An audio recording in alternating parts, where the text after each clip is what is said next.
নমস্কার দর্শক বন্ধু, আমি দশভুজামা ব্লগস আরও একটা গুরুত্বপূর্ণ ভিডিও উপস্থাপন করতে চলেছি। আশা করছি তোমরা প্রত্যেকে ভালো আছো, সুখে আছো। তোমাদের সুখ, শান্তি, সমৃদ্ধি কামনা করে আমি আমার ব্লগটা শুরু করছি। ওং নমো ভগবতে বাসুদেবায় নমঃ। আজ বলবো ব্রহ্ম মুহূর্তে ওঠে যে সকল নারীরা দরজার সামনে জল ছেটায় তারা কি ফল লাভ করে সেটাই শোনো। জল ঢাললে খুব ভালো করে শোনো, তাদের কি গুরুত্বপূর্ণ চারটি নিয়মের কথা এখন বলবো। যে মা বোনেরা এই চারটি নিয়ম মানে তাদের এমন কোনো কাজ নেই পূর্ণ হয় না, এমন কোনো সমস্যা নেই দূর হয় না। আর এই চারটি নিয়ম মানলে আলাদা কোনো ব্রত রাখতে হবে না, পূজা পাঠ করতে হবে না, অনেক সময় কোনো ইচ্ছা পূরণের জন্যে ব্রত পালন করতে হয়। কিন্তু এই চারটি নিয়ম যদি মনের মধ্যে বসিয়ে নিতে পারো তাহলে সমস্ত কাজ সম্পূর্ণ হতে শুরু করবে। এবং সব থেকে বড় ব্যাপার, টাকা আসতে শুরু করবে ঘরে, টাকার অভাব দূর হবে, ঋণের বোঝা দূর হয়ে যাবে আস্তে আস্তে। তাহলে এখন জানা যাক সেই গুরুত্বপূর্ণ নিয়ম কি। এখন আমরা প্রত্যেকেই জানি মা লক্ষ্মী শুভ, পবিত্র, পরিষ্কার জায়গায় বাস করতে ভালোবাসে। মা লক্ষ্মীর বোন অলক্ষ্মী, তিনি নোংরা, অপরিষ্কার, যেখানে ঝগড়াঝাটি কলহ বিবাদ হয় সেই ঘরে অলক্ষ্মী প্রবেশ করতে ভালোবাসে। যেখানে টাকার ঘাটতি নেই, নেতিবাচকতা, বিশৃঙ্খলা, দারিদ্রতা সেখানে বাস করে। তাই প্রত্যেকে আমরা নিজেরাও ভুল করি, যে সেই ভুলগুলোই সম্পর্কে জানাবো যে কি কি ভুল আমরা প্রত্যেকে করে থাকি। মা লক্ষ্মী ঘরের আগমনের একটা বিশেষ সময় থাকে। তিনি কিন্তু প্রতিদিন আমাদের ঘরে আসে, কিন্তু যদি দেখেন সেই ঘর তার জন্য উপযুক্ত নয়, তখন তিনি নিজে সেই ঘর থেকে চলে যান। মা লক্ষ্মী প্রতিদিন সকালবেলা ব্রহ্ম মুহূর্তে উঠে ভ্রমণ করেন নারায়ণের সঙ্গে, এবং যখন তিনি দেখেন সেই ঘরে অলসতা ঘুমিয়ে আছে, এই বাড়িতে মা লক্ষ্মী ভুলেও সেই ঘরে ঢুকবে না।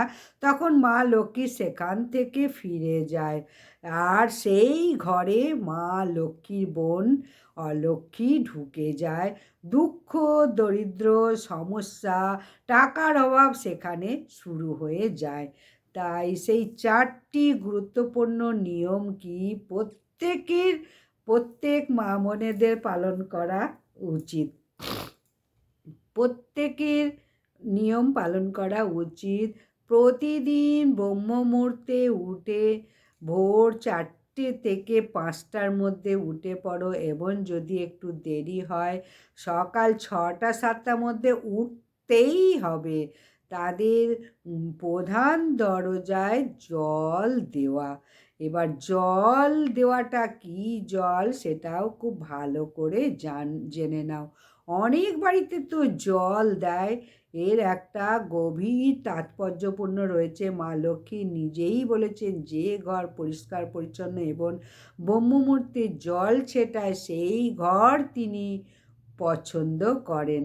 তাহলে ভোরবেলা উঠে বিশুদ্ধ জল ছিটিয়ে দাও ঠিক সদর দরজার সামনে। তাহলে প্রত্যেকে ব্রহ্ম মুহূর্তে উঠে জল ছেটালেই শুধু হবে না, সবার আগে ঘরে ঝাড়ু দিয়ে ঝাঁট দিতে হবে, তারপরে জল ছেটাতে হবে। অনেকেই কি করে, একটা বালতিতে জল নিয়ে সামনের ঘরে ধুয়ে দিয়েছে। জল ছেটানো কথাই এখানে বলা হয়েছে, সকালে ধোয়া নয় জল ছেটানোই হচ্ছে গুরুত্বপূর্ণ। মা লক্ষ্মী বলেন, আমি সেই ঘরেই প্রবেশ করি যেখানে দরজার সামনে বিশুদ্ধ জল ছেটানো হয়। আর একটা গুরুত্বপূর্ণ বিষয়, এই জলটা কোথা থেকে আনবেন? এই জল যেখান সেখান থেকে আনলে হবে না, এটা কিন্তু সঠিক নয়। এই জলটা একটা শুদ্ধ বালতি নিয়ে যেখানে পান করা জল পাওয়া যায় সেই রকম জল, বিশুদ্ধ জল নিতে হবে।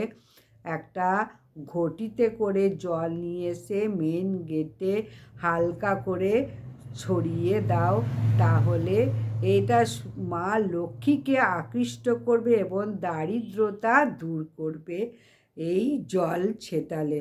ঘরের মধ্যে সাধারণত 2-3টে জায়গা থাকে যেখানে পান করা জল রেখে দিই।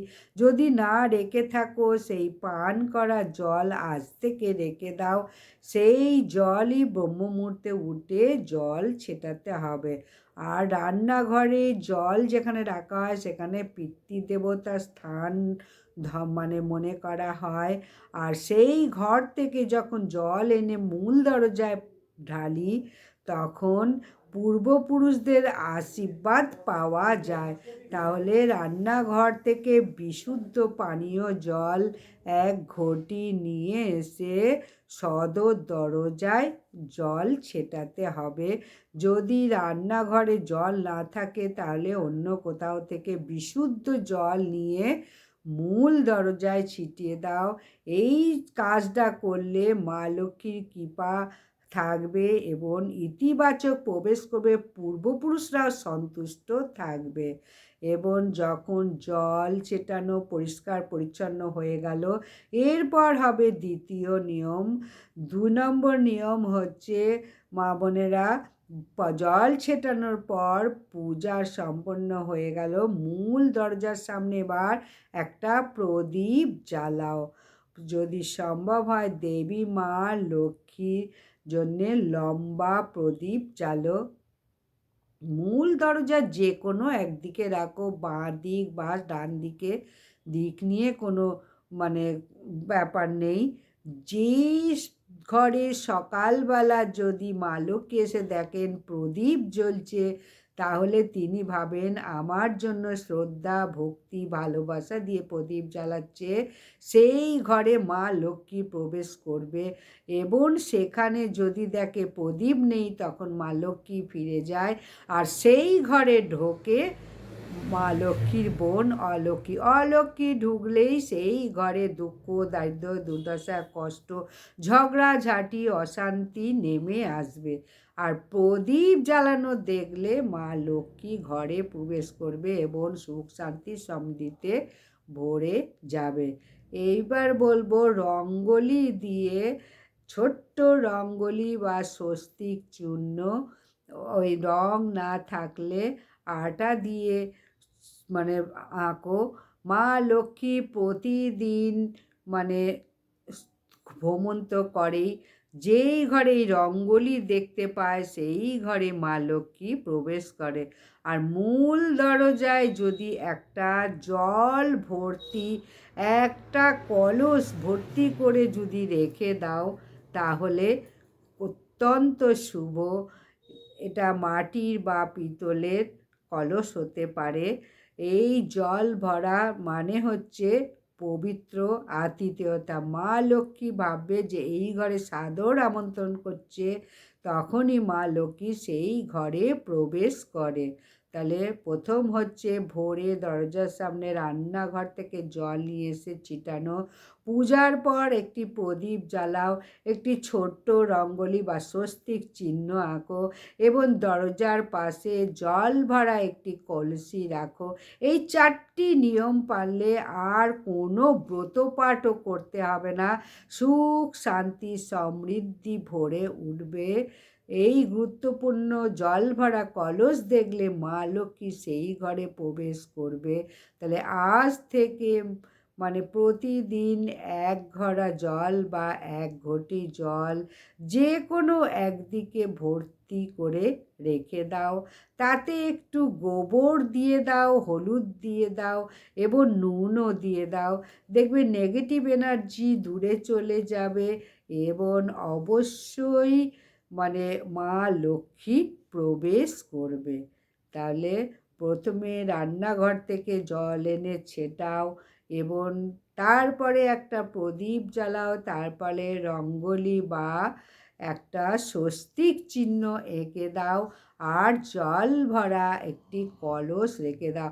মা লক্ষ্মী যখন ভ্রমণ করবে ব্রহ্ম মুহূর্তে, যখন এই 4টি নিয়ম যদি দেখে, তাহলে মা লক্ষ্মী সেই ঘরে প্রবেশ করবে, ধীরে ধীরে শান্তি আসবে, ঋণ থাকলে কাটতে শুরু করবে এবং অর্থ আসবে ধীরে ধীরে। এবার 4টি নিয়ম বললাম। আর এইবার মা লক্ষ্মী মানে 4টি ভুল করলে দারিদ্রতা ঢুকে পড়ে, সেই ভুল 4টি কী? মা লক্ষ্মী আসলে তো ঘরে সুখ শান্তি ঐশ্বর্যে ভরে আসে, আর অলক্ষ্মী ঢুকলে মানে দুঃখ দুর্দশা কষ্ট অশান্তি ঢুকে পড়বে। তাহলে দারিদ্রতা আসে কিভাবে? দারিদ্রতা আসে অনেক দেরি করে যদি ঘুম থেকে ওঠো। হিন্দু শাস্ত্রের নিয়ম আছে ব্রহ্ম মুহূর্তে ওঠা। যদি ব্রহ্ম মুহূর্তে না উঠতে পারো, সকাল 6টা থেকে 7টার মধ্যে অন্তত উঠতেই হবে। কিন্তু দুপুর পর্যন্ত যদি ঘুমিয়ে থাকো, তখন মা লক্ষ্মী বলে এই ঘরে আমি প্রবেশ করব না, আর সেই ঘরে দারিদ্রতা প্রবেশ করবে। আর দারিদ্রতা যদি একবার প্রবেশ করে, সে আর বেরোতে চায় না। অভাব অনটন দুঃখ দুর্দশা কষ্ট ঝগড়া ঝাঁটি অশান্তি সব সময় লেগেই থাকবে। ঋণের বোঝা মাথায় দিনের পর দিন চেপে যাবে, ধার দেনায় জর্জরিত হয়ে যাবে। তাই প্রত্যেকের এই নিয়মটা পালা উচিত, যাতে অলক্ষ্মীকে না ঢুকতে দেওয়া যায় বা প্রবেশ যেন না করতে পারে। রাতের এঁটো বাসন যদি খেয়ে দিয়ে হালকা করে ধুয়ে না রাখলে মা লক্ষ্মী প্রবেশ করবে না, দারিদ্রতা কিন্তু ভোরবেলা ঢুকে পড়বে। প্রতিদিন মা যেমন ভ্রমণে বেরোন মা লক্ষ্মী, সেরকম দারিদ্রও ভ্রমণে বেরোন। তাহলে যেই সব জিনিসগুলো বললাম, এগুলো যদি না থাকে, তাহলে দারিদ্র ঢুকে পড়বে। তাহলে আজ এখানেই ভিডিওটা শেষ করছি। এই 4টে নিয়ম মানো, আর দারিদ্রতার যাতে না ঢোকে সেই নিয়মগুলো খুব সুন্দর করে পালন করো। তাহলে তোমার গৃহে সুখ শান্তি সমৃদ্ধি সৌভাগ্য লাভ হবেই। নং নম ভগবতে বাসুদেবায় নম। এখানেই ভিডিওটা শেষ করছি। নমস্কার, বিদায়। ভিডিওটা যদি ভালো লাগে লাইক সাবস্ক্রাইব শেয়ার করে দাও।